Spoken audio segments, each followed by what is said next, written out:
சக்தி சிதம்பரம் இயக்கத்தில் உருவாகியிருக்கும் ஜாலியோ ஜிம்கானா திரைப்படத்தில் பிரபுதேவா, மடோனா, செபாஸ்டியன், அபிராமி, யோகிபாபு உள்ளிட்ட பலர் நடித்துள்ளனர்.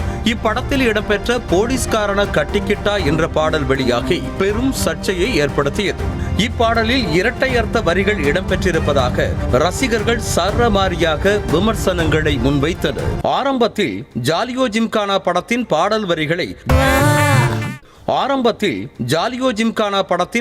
வரிகளை ஜெகன் கவிராஜ் என்ற பாடலாசிரியர் தான் எழுதியதாக படக்குழு சார்பில் தெரிவிக்கப்பட்டது. ஆனால் பாடல் வீடியோ வெளியான பின்பு அதில் பாடலாசிரியர் சக்தி சிதம்பரம் என குறிப்பிடப்பட்டிருந்தது. பிறரது கதையை திருடி படம் இயக்குபவர், மற்ற படங்களில் இருந்து கதை கருவை திருடி படம் இயக்குபவர் என்றெல்லாம் இயக்குனர் சக்தி சிதம்பரத்தின் மீது ஏகப்பட்ட விமர்சனங்கள் இருக்கும் நிலையில் தற்போது பாடல் வரிகளை திருடி தனது பாடல் போல விளம்பரப்படுத்திவிட்டதாக புதிய குற்றச்சாட்டு எழுந்தது. இந்த நிலையில் ஜாலியோ ஜிம்கானா படக்குழுவினர் சார்பில் சென்னையில் செய்தியாளர் சந்திப்பு நடைபெற்றது.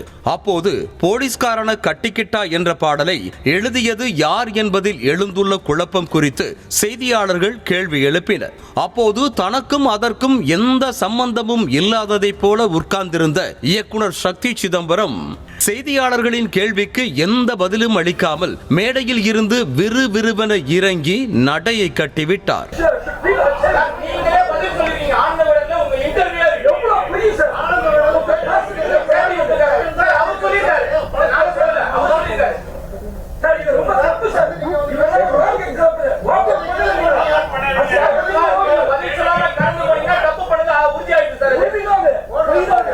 பின்னர் நிகழ்ச்சியில் பேசிய நடிகர் பிரபுதேவா தனது அப்பா காலத்தில் இருந்தே இதுபோன்ற பிரச்சனைகளை பார்த்திருப்பதாகவும் செய்தியாளர்கள் இயக்குனரை தனியாக அழைத்து சென்று கேட்டிருக்கலாமே என்றும் தனது மன சங்கடத்தை வெளிப்படுத்தினார். இது இல்ல, தப்பா நினைச்சாதீங்க, அப்படி ஆரம்பிச்சிருக்க கூடாதோ அப்படின்றதுதான் கரெக்ட்.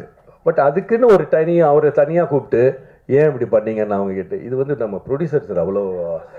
இந்த நிலையில் செய்தியாளர் சந்திப்பில் இருந்து பாதியிலேயே வெளியேறியதால் ஏற்பட்ட களங்கத்தை துடைப்பதற்காக இயக்குனர் சக்தி சிதம்பரம் மீண்டும் ஒரு செய்தியாளர் சந்திப்புக்கு ஏற்பாடு செய்தார். அப்போது பேசிய அவர் இவ்வளவு பெரிய உடம்பை வைத்துக் கொண்டு ஓட முடியாது என்றும் பிரஸ் மீட்டில் இருந்து நடந்துதான் சென்றேன் என்றும் நக்கலாக கூறினார். அத்தோடு பிரச்சனை செய்ய வேண்டும் என்ற நோக்கத்தில் சிலர் கேள்வி கேட்டதாகவும் கல்யாண வீடு கருமாதி வீடாக மாறிவிடக் கூடாது என்பதற்காகத்தான் அமைதியாக அங்கிருந்து கிளம்பிவிட்டதாக விளக்கமளித்தார். நீங்களே எல்லா மீடியாவில் பார்த்துருப்பீங்க, அந்த பிரஸ் மீட்டிலிருந்து சக்தி சிதம்பரம் ஓடிவிட்டார் அப்படின்னு ஒரு நியூஸ் வந்திருக்கு. நீங்களே சொல்லுங்கள், இவ்வளோ பெரிய உடம்பு வச்சு ஓட முடியாது, நடந்து தான் போனேன். அதுக்கு காரணம் என்ன அப்படின்னா, அன்னைக்கு ஒரு குரூப் கேள்வி கேட்க வரல. கேள்வி கேட்டால் நான் எவ்வளோ பெரிய கேள்விக்கும் எத்தனையோ பதில் சொல்லியிருக்கோம், எத்தனையோ ப்ரெஸ் மீட் பார்த்துருக்கோம், எத்தனையோ மணி நேரம் மணிக்கணக்கில் நான் மேடையிலே பேசியிருக்கேன், எவ்வளோ நேரம் வேணால் பேசுவேன். கேள்வி கேட்டால் பதில் சொல்லலாம். ஆனால் அன்னைக்கு பிரச்சனை பண்ணணுன்னு வந்தாங்க ஒரு சில பேர். சார், நான் நல்ல மூடில் ஒரு ப்ரொடியூசர் ப்ரெஸ் மீட் வைக்கிறாரு, படம் 4 நாளில் ரிலீஸ் ஆக போகுது, 3 வருஷம் கழிச்சு என் படம் ரிலீஸ் ஆகுது, ஒரு சந்தோஷமாக ஒரு கல்யாண வீடு மாதிரி இருக்குது சார். அது ஒரு கருமாதி வீடாக ஆக்கக்கூடாதுன்றதுனால தான் சார் நாகரீகமாக அது பெருசாக்க, அது ஒரு மாதிரி கைகலப்பாக இருக்கும்.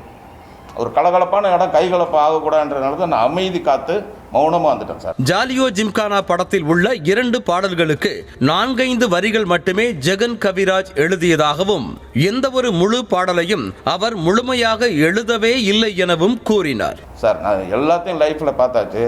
ஒரு சின்ன பையனோட லைஃப்பை அப்படி சுரண்டி அது என் பேர், நான் பேசிக்காக பாடலாசிரியர் கிடையாது, அது என்னோடய ஃபியூச்சரும் அது கிடையாது, நான் டைரக்டர். ஆனால் இந்த படத்துக்கு நான் பாட்டு எழுதியிருக்கேன். அப்போ நான் எழுதின பாட்டுக்கு இன்னொருத்தர், நான் பெற்ற பிள்ளைக்கு இன்னொரு பேர் போட முடியாது. அதுதான் இப்போ பிரச்சனை. ஸோ இந்த படத்தில் இருக்கிற எல்லா பாடல்களும் 4-5 வரிகள் ஜெகன் எழுதுனது உண்மை. 2 பாட்டில் 4-5 வரி எழுதியிருக்காரு. ஆனால் முழு பாடல்கள் அவர் எழுதலை. வேறொருவர் எழுதிய பாட்டை திருடி அதில் தனது பெயரை போட்டுக் கொள்ளும் அளவிற்கு மோசமான நபர் அல்ல என கூறிய சக்தி சிதம்பரம் தன் குழந்தை மீது சத்தியம் செய்து அது தான் எழுதிய பாட்டுதான் என்றார்.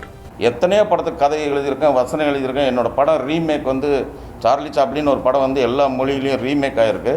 அவ்வளோ சாதனை பண்ண நான் ஒருத்தரோட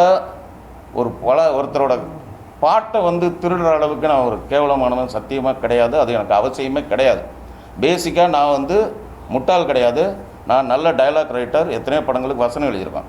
இதில் உள்ள பாட்டெல்லாம் வந்து கிட்டத்தட்ட வசனம் மாதிரி தான் இருக்கும். சத்தியமாக என் குழந்தை மேலே ஆணையாக சொல்கிறேன், இன்னொருத்தர் எழுதின பாட்டுக்கு நான் கண்டிப்பாக பேர் போடலை. இது வந்து என்னை சேர்ந்த எல்லாருக்கும் தெரியும். நான் அந்த சாகிற வரைக்கும் சினிமாவில் இருப்பேன். I love cinema. அந்த மாதிரி ஒரு 3rd கிரேடான கேரக்டர் நான் சத்தியமாக கிடையாது. செய்திகளை உடனுக்குடனும் துல்லியமாகவும் தெரிந்து கொள்ள சப்ஸ்கிரைப் பண்ணுங்க.